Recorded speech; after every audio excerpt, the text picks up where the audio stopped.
sharing this one and only life, ending up just another lost and lonely wife. You count up the years and they will reveal the tears. Wow. Quelle élégance. Oh là là là là là là là. Quelle femme. Oh oui, j'ai décidé que dorénavant, j'arriverai sur ce plateau en faisant un mouvement de cheveux, que ça vous plaise ou non. Ça vous a plu, Arnaud Lequet? Il y a quelqu'un qui vous a coupé la base de votre chemisier, par contre. On n'a pas vu mon ventre, j'espère, parce que c'est ma petite obsession. Bonjour tout le monde, bienvenue dans Bel et Bien Ensemble. Alors, je suis très heureuse de vous retrouver, vous l'avez aperçu, Arnaud Lequet, Sarah Cadour, le public qui est là aussi. Alors, se laver, se désinfecter, prendre soin de soi, de son environnement aussi. L'hygiène, c'est évidemment essentiel pour notre bien-être. Mais est-ce qu'on n'en fait pas un petit peu trop?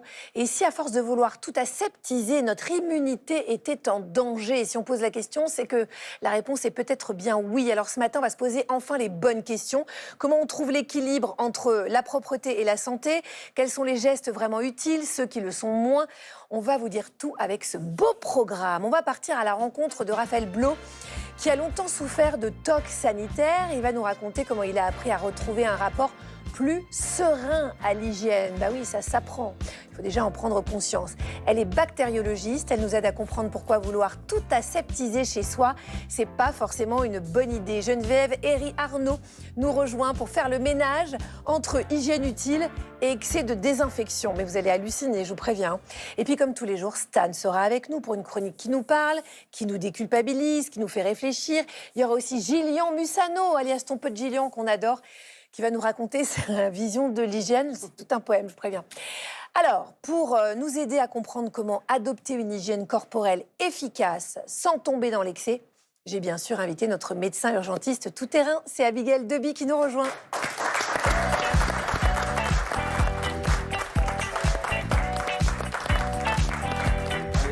Allez, il faut se plier. Abigail Deby, bonjour. Quand vous arrivez, là, c'est la fête.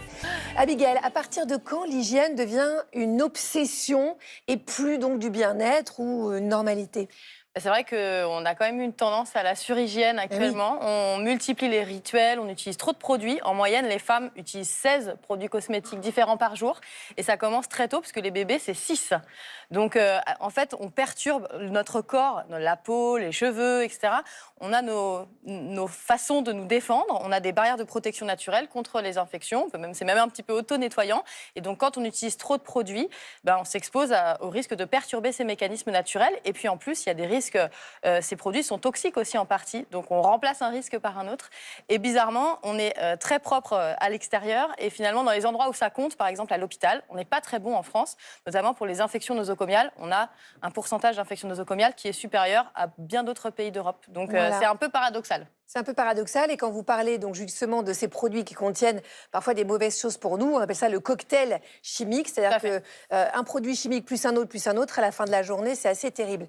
Sarah, oui. Vous avez parlé aux Français de leur propreté, mais là ça me fait très très peur. Tout à coup. Parce que leur hygiène me paraissait douteuse à ce matin, donc j'ai pris mes précautions. Aïe. Voilà. Encore un peu. Ah oui. Et voilà, parfait. Ah la Charlotte. Ouais. Oh là là. Bonjour Béatrice, comment allez-vous? Ça va. Est-ce que vous faites du sport de temps en temps? Ah, vos mains ont touché la bonnette. Ah oui. On va être obligé de tout recommencer. Voilà, excusez-moi. Le pire, c'est qu'on rigole, mais je pense que ça doit exister. Non, moi, je suis à cheval. Vous êtes à cheval. Vous êtes à cheval. Vous êtes vraiment à cheval. Alors, comme quoi, ils ne sont pas traumatisés, parce que parmi les cobayes de Sarah dans le public, il y a Lionel qui est avec nous. On vous connaît bien, on vous voit souvent dans l'émission. Et Bonjour. Vous êtes souvent avec ce bourreau qui est Sarah Cadour. Et alors, vous, l'hygiène corporelle, c'est hyper important, à tel point qu'attention, vous vous douchez 2 fois par jour, vous vous lavez les cheveux tous les jours, la moustache est nickel, et vous vous brossez les dents presque 6 fois par jour. En fait, ça dépend le nombre de fois où je mange. Okay. Dès que je mange, même quand je bois quelque chose de sucré, voilà. J'aime pas garder le goût de l'aliment dans la bouche. Lionel, on va s'installer dans vos cheveux. Si vous voulez. Si on ne sait pas où habiter. Oh, Lionel, on va en parler un petit peu plus avant tout à l'heure. Je rappelle que si vous aussi vous avez envie de témoigner, si vous avez envie de partager votre expérience, vous avez les réseaux sociaux de Bel et Bien Ensemble. Vous pouvez nous laisser des messages privés ou pas d'ailleurs. On lit tout, on vous répond. Sarah, je vous laisse prendre place dans les cheveux de Lionel. N'hésitez surtout pas. Vous pouvez d'ailleurs même aller dans sa dent creuse. Je pense que ça ira très bien. Alors, quand on accorde trop d'importance à son hygiène, qu'est-ce que ça peut dérégler dans notre corps? Comment est-ce qu'on peut trouver le bon équilibre pour plus de bien-être, tout simplement? Eh bien, on va répondre aux questions que tout le monde se pose.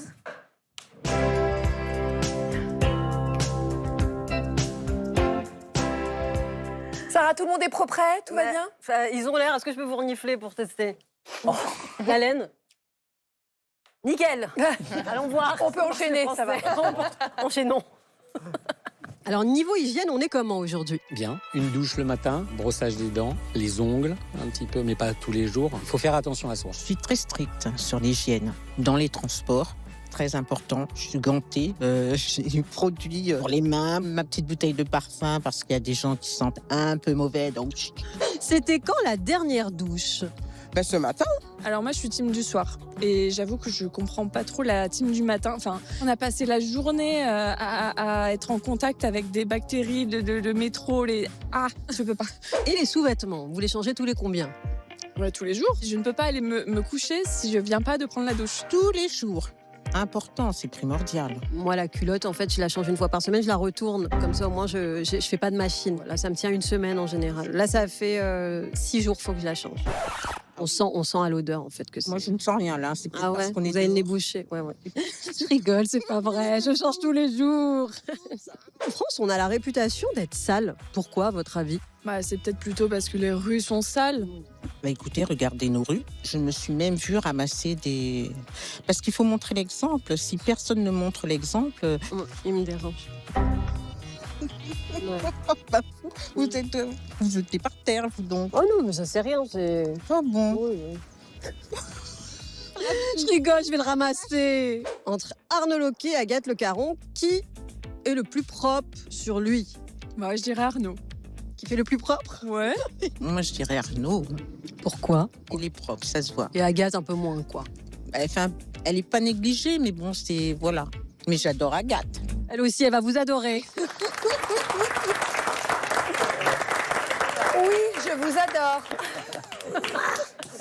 Je ne sais pas si je vais pouvoir enchaîner Non, là-dessus. vous êtes propre. Oh, merci, c'est gentil de le dire. Devant nos téléspectateurs français. Non, vous ne sentez pas, Agathe. Lionel, alors vous, on l'a un peu évoqué, l'hygiène corporelle, pour vous, c'est presque quand même une obsession, quoi. C'est-à-dire Ah que oui, bah, de toute façon. quand on se brosse les dents 6 fois par jour. 6 fois, c'est-à-dire dès que je mange. Mais alors, et combien de douches? Enfin, comment ça se passe pour vous? Les une journée douches, d'une manière générale, donc le matin, c'est la douche normale du réveil pour se sentir bien, se sentir propre. Et puis alors, au retour le soir, c'est obligatoire après les transports en commun, se laver les cheveux. Vous vous lavez les cheveux tous les jours? Oui.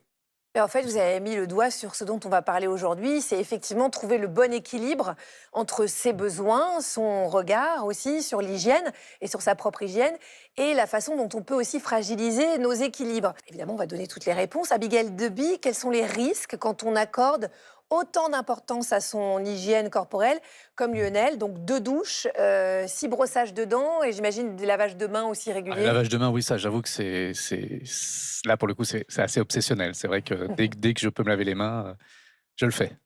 En fait, on va perturber les mécanismes physiologiques de protection contre les infections et même d'auto-nettoyage finalement.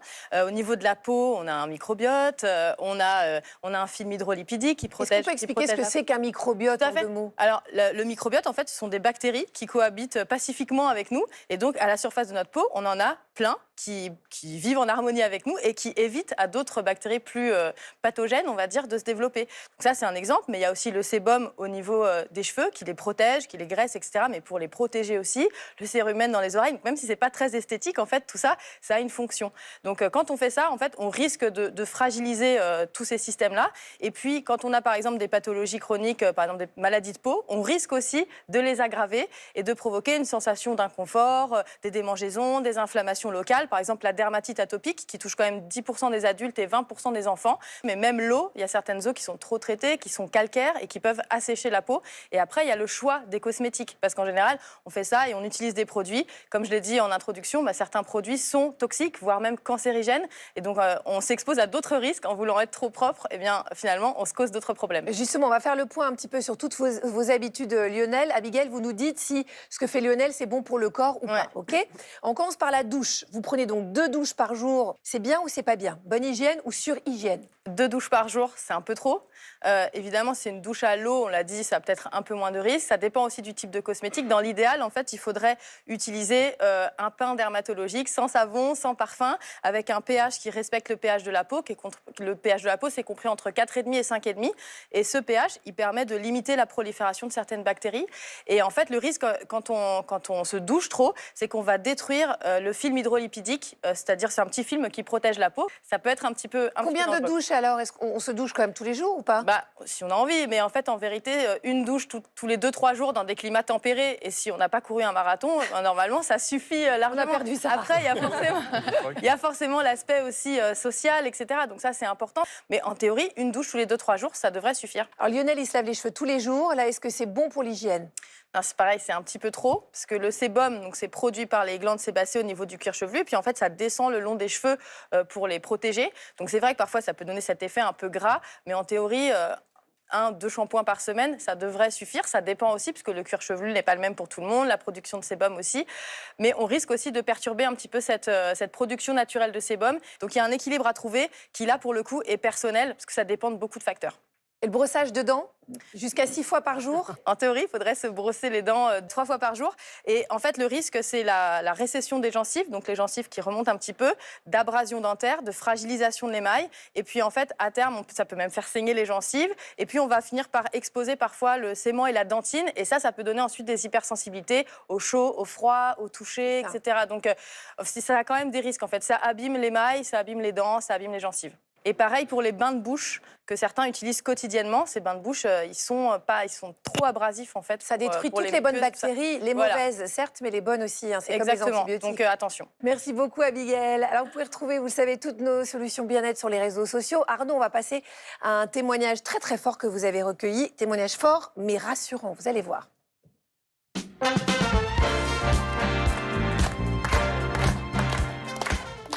Effectivement, c'est hyper intéressant. Là, Abigail, avec vous, on a vu comment garder une bonne hygiène.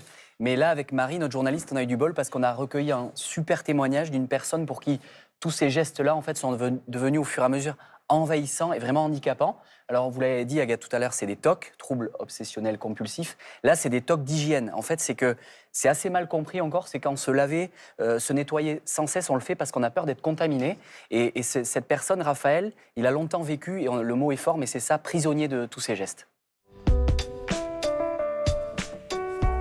Bonjour Raphaël. Bonjour Marie, merci d'être venue jusqu'ici, entre. Je t'en prie, merci. Durant 12 ans, la salle de bain de Raphaël était devenue le sanctuaire de son hygiène excessive, le lieu d'une purification extrême où il se livrait à des rituels compulsifs de décontamination. Il pouvait m'arriver de passer près de 20 minutes à me laver les mains. En hiver, j'avais des crevasses, j'avais les mains en sang, ça se voyait. Et surtout, ce qui était vraiment prégnant, c'était l'angoisse. Une angoisse qui me saisissait, qui ne me quittait pas tant que la sensation de contamination n'était pas partie. Au contact de certains objets, ou parfois même en entendant certains mots, j'avais le sentiment d'avoir le corps qui était contaminé. Et la seule manière de chasser cette angoisse, c'était de me laver les mains. Comme beaucoup de gens, moi, mes TOC se sont déclenchés à l'adolescence, au gré du divorce de mes parents, qui était une période difficile. Tout premier symptôme, en fait, c'était une colère qui était mal dirigée, qui était dirigée contre mes parents. Et donc, ça a commencé les TOC par la difficulté et puis l'impossibilité de toucher des objets qu'ils avaient touchés eux-mêmes. J'avais du mal à toucher les poignées de porte. Je touchais du bout des doigts. Et puis après, ça suffisait plus. Après, il fallait que j'utilise un mouchoir. Et puis après, un gant. Et puis après, il fallait que je me lave les mains. Donc, ça a été ça, les tout premiers symptômes. Par la suite, ça a pris beaucoup d'autres formes. Et c'est là que véritablement, le TOC s'est installé dans ma vie. On a parfaitement conscience que c'est absurde, mais on ne peut pas s'empêcher de faire autrement. me souviens, je prenais ma clé, mais la clé, il fallait pas, avant que je la lave, qu'elle touche le meuble, parce que sinon le meuble était contaminé. Donc si jamais je la mettais là, qu'après je décontamine le meuble. Donc voilà, je lavais ma clé, ce qui faisait que là aussi, elles étaient tout le temps rouillées. Parfois, il fallait que je les lave plusieurs fois. Je lavais mon téléphone. Toute situation anodine peut devenir un cauchemar. Ce qui faisait que j'avais beaucoup de mal à être concentré aussi sur une discussion, parce que pendant que je te parlais, il fallait que je retienne ce que les autres touchent. Malheureusement, dans beaucoup de cas, et c'était aussi mon cas, on arrive toujours à masquer le TOC vis-à-vis de l'entourage, vis-à-vis des collègues. Parfois, quand on est fatigué, on n'ose même plus sortir parce qu'on se dit non, là, en fait, j'ai pas le courage d'affronter tout ça. Ces tocs d'hygiène l'ont donc totalement coupé de sa vie sociale, mais pas seulement, ces troubles l'ont aussi conduit à perdre sa vie sentimentale. En fait, j'ai fait rentrer ma copine dans mon TOC et ça a été le début de la fin, puisque ça veut dire que même elle lui demandait de se laver les mains quand elle avait touché certains objets, d'éviter de toucher certains objets, ce qui n'avait aucun sens pour elle. Au bout de 2 ans, elle est partie. C'est ça qui a été le déclic, qui m'a donné la volonté de m'en sortir et qui m'a donné surtout une haine du trouble. Et c'est à ce moment-là que j'ai consulté, que je suis allé voir un psychiatre qui a pu poser un diagnostic. Raphaël a choisi de suivre une thérapie comportementale et cognitive, la TCC, un traitement exigeant mais efficace. En fait, le principe de la TCC, c'est de rééduquer le cerveau. C'est s'exposer volontairement à des situations qui génèrent l'envie de faire un TOC, typiquement toucher un chargeur, et m'interdire de me laver les mains après. Donc ça veut dire que je vais faire monter l'angoisse volontairement, et je vais attendre qu'elle parte d'elle-même. À force de le répéter tous les jours, au bout d'un moment, on est capable de toucher un chargeur, on renaît, on a le temps de faire autre chose, on est beaucoup plus serein. Aujourd'hui, 6 ans après, je peux encore avoir des pensées TOC. C'est une vulnérabilité que j'ai acceptée. En revanche, je les reconnais immédiatement et ça ne génère plus du tout la même angoisse. Aujourd'hui, Raphaël a choisi d'aider ceux qui souffrent encore en devenant le vice-président de l'Association française des personnes souffrant de TOC. Ce qui m'a donné envie de m'engager, c'est de donner un sens à mon propre vécu et c'est valorisant d'aider les personnes qui souffrent d'un mal que je connais très bien. On comprend les gens qui sont là, on leur donne un espace d'expression, on leur donne de l'information, on leur donne du soutien. Il ne faut pas hésiter à aller consulter un professionnel de santé pour qu'un diagnostic soit posé. Donc il ne faut pas attendre qu'il survienne une catastrophe pour réagir. Ouais, je pense qu'il mérite bien qu'on l'applaudisse. Ouais, Parce franchement. que heureusement qu'il y a des gens comme ça qui acceptent de répondre à des journalistes pour justement partager ça et faire en sorte qu'on se sente plus seul. Parce que c'est vrai que ça peut nuire au bien-être, on l'a vu, cette sur-hygiénisation, j'en sais rien comment ça s'appelle, mais en tout cas, c'est fou quand on dit qu'il avait des crevasses, des choses comme ça, c'est terrible. Donc, surtout, il y a un truc qui est hyper important aussi, c'est que c'est pas une question de volonté, les TOC, je pense que vous ne me direz pas le contraire, c'est une vraie maladie. Donc, il ne faut pas hésiter à en parler et à témoigner comme ça. Oui, puis il y a des psys qui sont spécialistes. Donc, effectivement, si vous sentez que vous êtes un peu dépassé par ces TOC, il faut aller consulter. Merci beaucoup, Arnaud. On parle beaucoup d'hygiène, on parle de propreté, on parle de bonnes habitudes. Ça peut être un peu paradoxal quand on sait que les Français traînent une réputation, je dirais, un peu tenace, qui dit qu'ils ne sont pas toujours très frais. Stan nous en dit plus.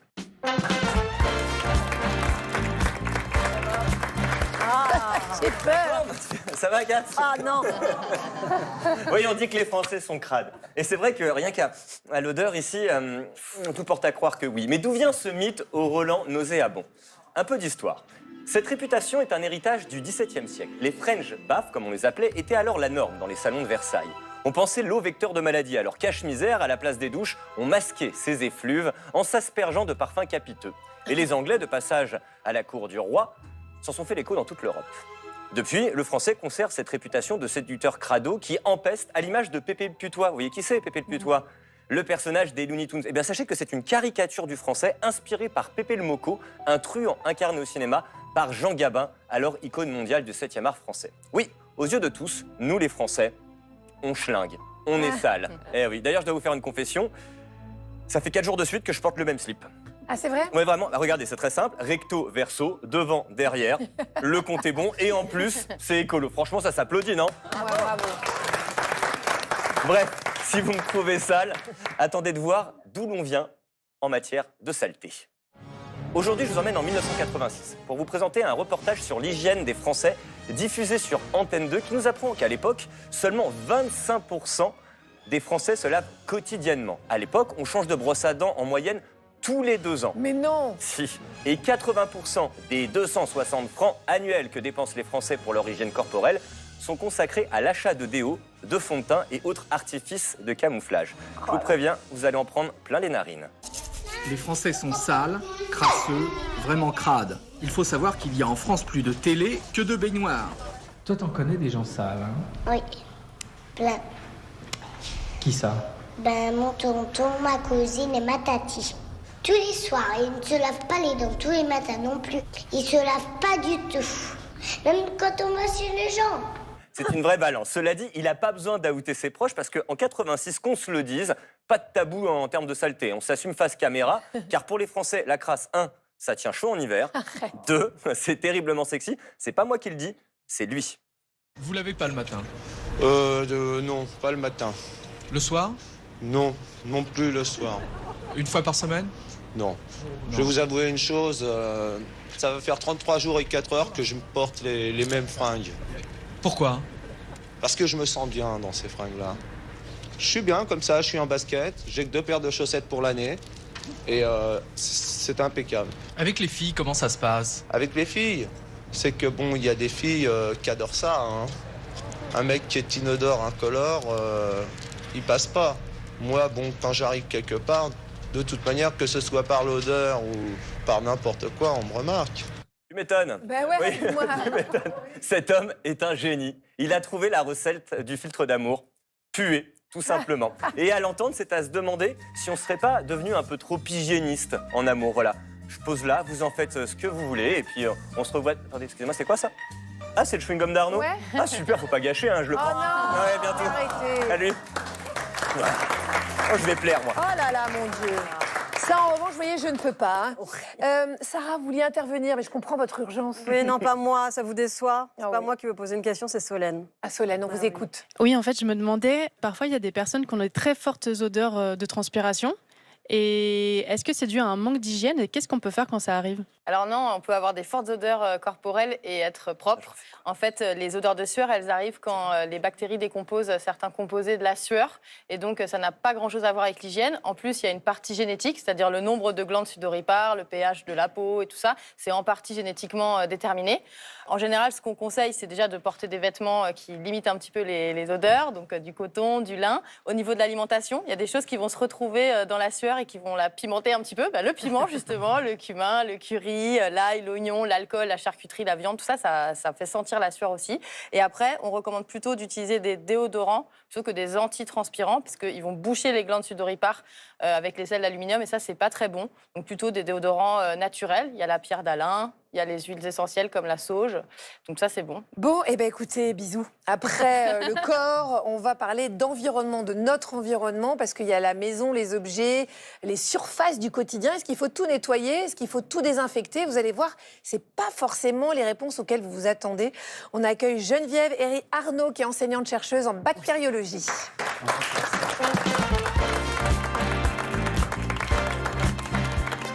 Bonjour. Bonjour Geneviève, merci d'avoir accepté notre invitation. Alors vous avez publié ce livre qui s'appelle « Ces microbes qui nous veulent du bien ». Voilà, déjà, on commence à entrevoir de quoi seront faites vos réponses dans un instant. C'est aux éditions Human Science. Pour nous aider à comprendre notre univers microbien, donc vous avez ce livre qui est une Bible. Et puis avant de vous interroger, j'aimerais revenir quand même à Lionel. On a parlé de votre vigilance, Lionel, autour de l'hygiène corporelle. Est-ce que cette attention se retrouve aussi dans votre environnement? Est-ce qu'on peut dire que vous êtes un peu maniaque à la maison ou pas? Non, pas tant que ça. C'est vrai, pas trop? Non, j'allais dire, je suis plutôt partisan du grand nettoyage de printemps à fond, effectivement, là, pour le coup, un peu Une rigoureux. fois par an, ça y va, quoi. Enfin, une bonne fois par an. Après, c'est une fois par semaine. Enfin, c'est pas l'obsession. C'est pas l'obsession. Voilà. Alors, Geneviève Herry-Arnaud, est-ce que Lionel a raison d'être un tout petit poil laxiste sur le ménage? On entend beaucoup de discours qui disent qu'il faut aseptiser son intérieur pour être en bonne santé. Mais est-ce qu'aujourd'hui, avec cette hypothèse qu'on appelle l'hypothèse hygiéniste, on entend plutôt que trop de propreté pourrait priver notre système immunitaire de microbes essentiels? Est-ce que c'est vraiment le cas? Oui, tout à fait. C'est vrai, quand on emploie le terme de laxiste à propos de Lionel, je ne suis pas tout à fait d'accord. Moi, je pense qu'il ne faut pas être obnubilé par la propreté intérieure. il faut y penser à bon escient et vouloir aseptiser absolument tout. C'est déjà une entreprise qui est vouée à l'échec parce qu'il y a une première chose qu'on peut rappeler à nos téléspectateurs, c'est qu'en fait, on vit sur une planète qui est microbienne. En fait, la biomasse du vivant est essentiellement pas les animaux, mais les bactéries. On doit cohabiter avec On doit cohabiter. En fait, elles font partie de nous-mêmes. D'ailleurs, nous, chère Agathe, sur notre corps, nous avons des milliards... Il ne faudrait pas mettre un microscope, quoi. C'est ça. Il ne faudrait pas mettre un microscope. Alors après, moi, ça ne me fait pas peur, mais je suis un peu acquis à la cause des bactéries. Mais rien que sur la peau, vous voyez, 100 milliards de bactéries. Donc en fait, l'univers, enfin la planète est microbienne, mais nous sommes microbiens. Et donc, c'est complètement vain de vouloir essayer de stériliser à tout prix. Donc maintenant, avec le recherche, on s'est rendu compte, et donc ça fait référence à l'hypothèse hygiéniste que vous venez de mentionner, que finalement, à trop vouloir nous priver des contacts avec nos microbes, eh bien, on se prive de nos meilleurs alliés. C'est ça. Et ça, c'est en lien avec la santé, et notamment le système immunitaire, en fait, qui est un système hyper important pour notre santé, et qui n'est pas un système qui fonctionne sur le mode on-off, qui est un système qu'on apprend, qui s'éduque dès la petite enfance, et qui s'éduque au contact des microbes. Et donc, il ne faut surtout pas se priver du contact microbien. Avec Abigail Deby, tout à l'heure, on a parlé des produits qu'on se met sur la peau. On a parlé du fait que quand même, il y avait un cocktail chimique. Si on met en moyenne 6 produits par jour, c'est quand même énorme. Est-ce qu'on peut dire la même chose des produits désinfectants? Est-ce qu'eux-mêmes ne sont pas dangereux? Alors, si on se place d'un point de vue microbiologique, c'est vrai que souvent on emploie beaucoup trop ces produits aseptisants à tout bout de champ, et souvent aussi on les emploie mal, c'est-à-dire pas aux bonnes concentrations, et finalement on peut faire plus de mal que de bien, c'est-à-dire qu'on va appliquer ce qu'on appelle une pression de sélection. Donc c'est tout simplement, on imprime en fait une pression environnementale à nos bactéries, et elles évoluent très très vite, hein, les bactéries. Elles se multiplient à peu près toutes les demi-heures, par exemple, hein, elles se divisent en deux, et donc elles vont s'adapter très très vite. Et si vous leur mettez en permanence une pression avec un antiseptique, elles vont s'adapter, se contrecarrer l'antiseptique et devenir tolérantes, voire résistantes, et former du biofilm. Donc finalement, ce sera un coup d'épée. C'est contre-productif. Donc en fait, il vaut mieux utiliser à très bon escient les antiseptiques, mais pas au quotidien, tout le temps. C'est ça, et aux bons endroits, c'est-à-dire dans les toilettes, j'imagine, pas forcément. Par exemple, partout. ça fait partie des endroits. De toute façon, on va détailler plein de choses tout au long de cette émission. Justement, c'est dans quelle situation qu'il faut Alors, désinfecter? au niveau de la maison, moi, je vois 2 endroits où, effectivement, là, il faut avoir une attention toute particulière. Un des premiers endroits, c'est la cuisine, parce que dans la cuisine, on fait de la cuisine, et on a de temps en temps des aliments crus qui, eux, peuvent être vecteurs de bactéries qui peuvent être pathogènes. Il y a notamment des bactéries qu'on appelle les campylobactères, qu'on peut retrouver sur le poulet. Donc, si un jour, vous coupez du poulet et vous découpez votre poulet qui est cru, vous pouvez contaminer votre couteau ou la planche à découper. Et si vous utilisez la même planche à découper ou le même couteau pour couper la carotte ou la tomate que vous mangerez crue, vous pouvez vous contaminer comme ça. Le petit conseil, c'est peut-être d'avoir tout simplement 2 planches à découper. Et le deuxième, les toilettes. Il y a quand même une concentration, une contamination fécale qui impose effectivement régulièrement de décontaminer.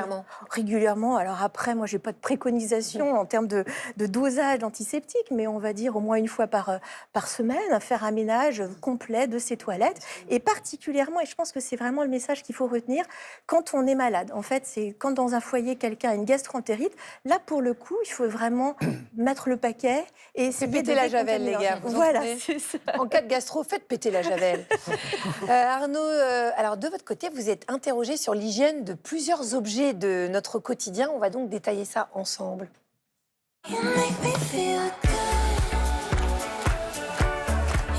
Alors en fait, c'est des objets ou tout simplement du mobilier. On va se poser la question, est-ce qu'ils peuvent mettre à mal notre hygiène? Donc on va commencer par ça, l'éponge. Moi, j'ai entendu dire que c'était l'horreur. Souvent, beaucoup de personnes attendent que ça schlingue dans la cuisine avant de la changer. Qu'est-ce que vous en pensez ici? Ça sent le vécu, Arnaud. De quoi vous parlez? Alors, Geneviève, qu'est-ce qu'on fait de l'éponge? Est-ce qu'il faut attendre qu'elle sente mauvais pour la changer? Alors, on peut faire ça, effectivement. Moi, personnellement, c'est ce que je fais aussi. Alors, je vous explique en 2 mots. Effectivement, l'éponge, c'est un vrai nid à microbes, c'est humide et globalement, les bactéries aiment bien l'humidité. Donc, on a quand même plus de bactéries au niveau de l'éponge. Par contre, il faut se rappeler que les bactéries qui nous veulent du mal, qui sont vraiment une infime minorité, elles viennent plutôt de l'humain. Et en fait, les bactéries qui sont adaptées à notre corps, elles aiment bien quand il fait 37 degrés, ce qui n'est pas le cas de l'éponge. Donc, en fait, les bactéries ne vont pas forcément très bien survivre sur l'éponge, à part quelques bactéries de l'environnement. En tout cas, ce n'est pas des bactéries qui peuvent nous attaquer. Non, voilà, c'est des bactéries de l'environnement qui sont à minima finalement totalement indifférentes à vous. Oui. Pardon, Agathe. Oh non, mais moi, ça me va très bien qu'elle Et soit donc, indifférente, finalement, moi. l'éponge, il faut la nettoyer. Et puis, quand elle commence, comme vous dites, à schlinguer, c'est simplement qu'il y a peut-être eu du biofilm avec des bactéries environnementales. On peut la changer. Et c'est finalement du bon sens et sa propre convenance vis-à-vis de cette éponge. Parfait, je sens qu'il y a des personnes qui sont soulagées. ici. Alors, cette situation-là, on l'a tous vécue. Oh là là, oui. Vous la voyez, cette personne qui vient avec les ongles qui sont un petit peu noirs, pas nickel, et qui se met la main juste à Moi, côté je vois de vous. surtout mon fils qui l'a léché un jour après. justement, cette main noire, oui. Oh, quelle horreur. Ouais, j'étais contente. Alors là, Horrible. alors là, le métro. Clairement, est-ce qu'on risque quelque chose quand on partage sa poignée avec quelqu'un d'autre, ou on voit certains qui mettent un chiffon ou le Oui, ou le t-shirt ticket du métro, quand il y avait des tickets. pour ouvrir la porte. Ou quitte à se casser la figure pour ne surtout pas tenir la barre de métro. Dangereux ou Non, pas alors là aussi, il faut dédramatiser la barre de métro. Essayez de vous mettre un instant dans la tête d'une bactérie, si c'est possible. En fait, les bactéries pathogènes, ou les virus, même, ils aiment plutôt quand il fait chaud et quand c'est humide. Donc la barre de métro, c'est tout l'inverse. C'est froid, sec, donc même s'il y a des bactéries pathogènes qui se déposent ou des virus, leur durée de vie est très très limitée. Donc finalement, la barre de métro, moi je la prends à pleine main et je me pose pas trop de questions. Alors après, c'est vrai qu'en période épidémique, on vient de sortir d'une épidémie de grippe, il faut penser aux gestes barrières, se laver les mains tout simplement en sortant du métro. Mais voilà, c'est pareil, pas d'obsession de la barre de métro, pas d'obsession microbienne en tout cas. On risque plus avec un voisin qui éternue un petit peu trop proche de nous qu'avec la barre de métro. Exactement. Mais on a bien compris en fait que c'est très clair, c'est que les bactéries en fait elles aiment bien être sur nous en fait. On est un endroit super pour se développer, pour pouvoir se reproduire. Ah oui, oui. Mais sur de l'acier, non, c'est pas très sympathique Voilà. comme surface pour elle. La plupart des bactéries ne s'y plaisent pas. Voilà, très bien. Et alors, si vous avez été fidèle à notre émission, on en a déjà parlé, le téléphone portable. Ah oui, oui. Alors lui, Alors là, ça m'intéresse. tous les téléphone miasmes portable. qui viennent se déposer dessus, tous les gens qui jouent au téléphone dans les toilettes, par exemple, qu'est-ce que vous en pensez? On m'avait dit que c'était pire que la lunette des toilettes, justement. Alors le presque, téléphone. peut-être pour certains, mais j'ai entendu qu'effectivement un cinquième des utilisateurs de téléphones portables allaient aux toilettes avec leur portable. Oui, ça donc il y a plein de ça popos, remplaçait un les peu livres ou les popos bébés dessus, dis donc. aux toilettes. Alors effectivement, téléphone portable, c'est un peu comme une extension de nous-mêmes. Donc en fait, on va y retrouver surtout des bactéries de la peau. Moi, je fais l'expérience régulièrement avec les étudiants en médecine. On fait des travaux pratiques de bactériologie. On essaye d'apprendre en s'amusant. Et donc, on ensemence sur des boîtes de pétri leur téléphone de portable. Et qu'est-ce qu'on va y retrouver surtout? Des bactéries de leur peau. Alors, de temps en temps, on peut retrouver des bactéries de la flore fécale. Et donc, ce sont des bactéries bonnes bactéries, alors, si c'est Alors, des bactéries oui, de la la peau. plupart des bactéries de la peau sont des bactéries qui sont excellentes, qui veulent du bien à votre épiderme. Et donc, de temps en temps, on peut retrouver des bactéries qui viennent de la flore colique, mais là, c'est pareil.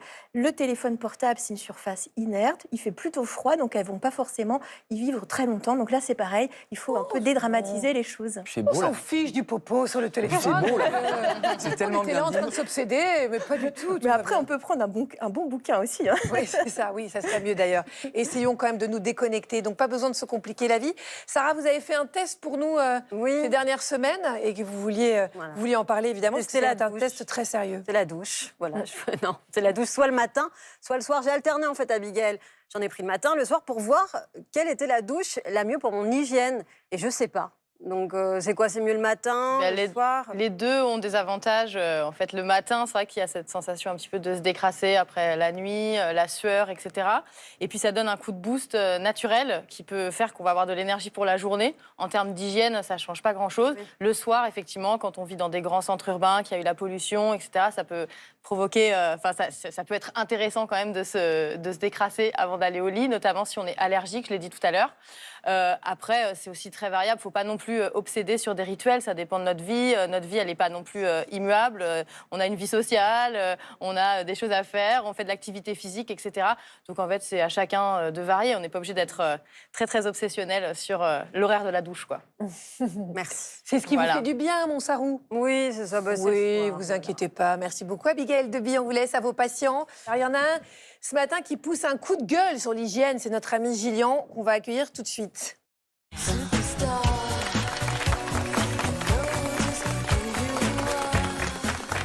Gillian Mussano, bonjour. Bonjour, comment ça va? Bienvenue, comment ça va?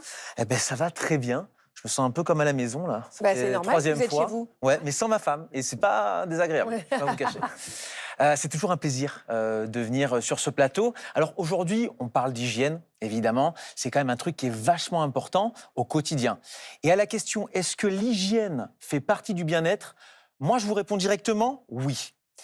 Et même, je vais aller plus loin, votre hygiène impacte le bien-être des gens autour de vous. Voilà, comme par exemple la laine. Comment ça va? Ça va et toi? Nickel, nickel. Pourquoi tu caches ta bouche? Ah, j'ai plus de la gueule. Comment ça se fait?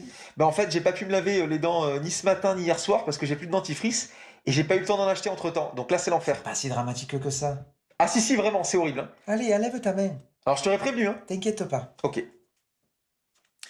Alors, qu'est-ce que t'en penses? Bah, j'avais prévenu. Je vous rassure, là aujourd'hui tout va bien. C'est vrai? Ouais. Donc les gens qui ont fait des malaises dans le couloir, c'était pas moi? Non, pas du tout. Ah, ok. En revanche, je sais que Sarah, elle a mangé un Mont d'Or hier et apparemment... Ouais, c'est moi. Ouais. C'est moi. Terrible aveu, terrible aveu. Ouais. Alors, on a tous déjà rencontré cette personne qui pue de la gueule. Mais attention, je vous parle pas de la mauvaise haleine du matin avant de se brosser les dents, genre celle de votre conjoint ou de votre conjointe au réveil, par exemple. Voilà, ça, je pense que ça nous est tous déjà arrivé.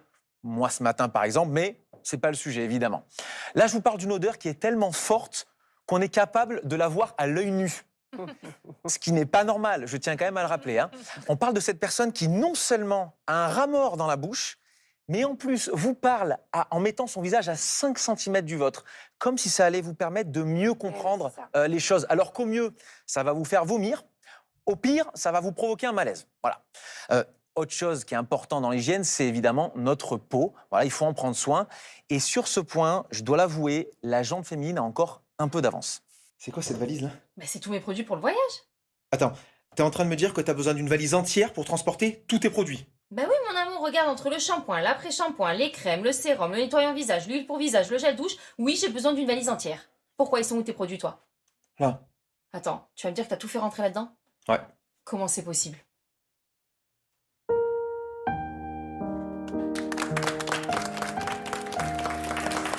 Il est malin. Oui, évidemment, c'est facile à transporter, donc Ah c'est oui. sympa. Voilà. Alors, je ne pense pas abuser en disant qu'il y a encore des hommes aujourd'hui qui, lorsqu'ils se lavent, se focalisent sur les 4 grandes zones. Aisselle, courgettes, cacahuètes, sif. Dans cet ordre-là. Parce que déjà que c'est limite, si en plus vous le faites à l'envers, on ne va pas s'en sortir. Est-ce que tout le monde a compris ce qu'était courgette? Voilà. Le sif aussi, tout le monde est OK sur le sif? Moi, j'ai un doute, donc vous pouvez... Sillon interfessier. Voilà. Tout simplement. Il faut pas le négliger, celui-là, Voilà. s'il vous plaît. De nos jours, donc, les hommes, en général, prennent quand même un peu plus soin d'eux. Ce qui génère quand même des disputes que les anciennes générations n'ont pas forcément connues. Comme par exemple Josette, elle n'a jamais engueulé Gilbert parce qu'il lui avait volé sa crème visage de jour au beurre de karité. Ça n'est jamais arrivé. Voilà. Et évidemment, un autre sujet très important en termes d'hygiène, et c'est important que je vous en parle avant de partir, c'est l'hygiène intime. Alors, je sais que c'est un sujet un peu délicat, Agathe, mais bon, c'est quand même nécessaire de l'aborder. Donc, ce que je vais faire, c'est que je vais utiliser des métaphores. Ouais, Voilà, je pense comme que ça, c'est au mieux, moins, parce qu'on est tôt le matin. voilà, on va pas créer de malaise, même si je vous avoue que créer un petit malaise dès le matin, ça me plairait. Mais bon, voilà. Alors, écoutez bien ce que je vais vous dire. Votre entrejambe, c'est comme votre machine à café, même si elle est super performante. Si vous n'y faites pas attention, que vous la nettoyez pas régulièrement, plus personne voudra l'utiliser. Vous comprenez ce que je dis? Ouais, on y est Ok. bien. Alors, pour ceux qui n'aiment pas le café ou qui n'ont pas de machine à café, partez du principe que votre intimité, c'est comme votre voiture. Si elle n'est pas propre, plus personne voudra monter dedans. Ok? Donc, si vous voulez faire la route avec quelqu'un, nettoyez-la comme il faut, et même le coffre. Bon, écoutez, c'est noté, c'est noté. Après, si je peux me permettre une petite information là-dessus, les femmes, et je crois que vous n'allez pas me contredire, il ne faut pas se nettoyer le vagin, parce qu'en fait, c'est auto-nettoyant. Donc là, on enlève les bonnes bactéries. Eh oui, Il y a un Gillian. truc qui s'allume. Voilà. My bad. Non, mais n'hésitez pas à nettoyer l'extérieur. Mais je veux dire, franchement, l'intérieur, il faut surtout pas y toucher parce que c'est délétère.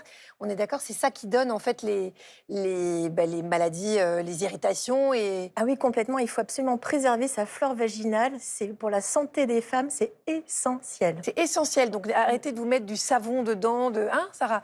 Alors, Gillian, oui, parce qu'elle se confie beaucoup à moi. C'est vrai. Merci, Agathe. Merci beaucoup, Gillian. Sarah, j'ai l'impression que ça y est, le public est hyper détendu et dans l'ambiance et veut poser des questions sur Il y a son la hygiène. flore détendue, comme Julie, qui a Ouais. une question pour Geneviève. Alors oui, moi je me demande toujours quand il faut laver un jean. Est-ce que c'est sale si je porte mon jean plusieurs jours sans le laver? Non, alors déjà, il ne faut pas confondre saleté et microbes. Et en fait, contrairement à ce qu'on peut penser, la principale concentration des microbes sur votre jean, elle va être à l'intérieur, plus qu'à l'extérieur. Parce qu'en fait, à l'intérieur, c'est en contact avec votre peau. Et sur votre peau, je le rappelle, on a à peu près 100 milliards de bactéries.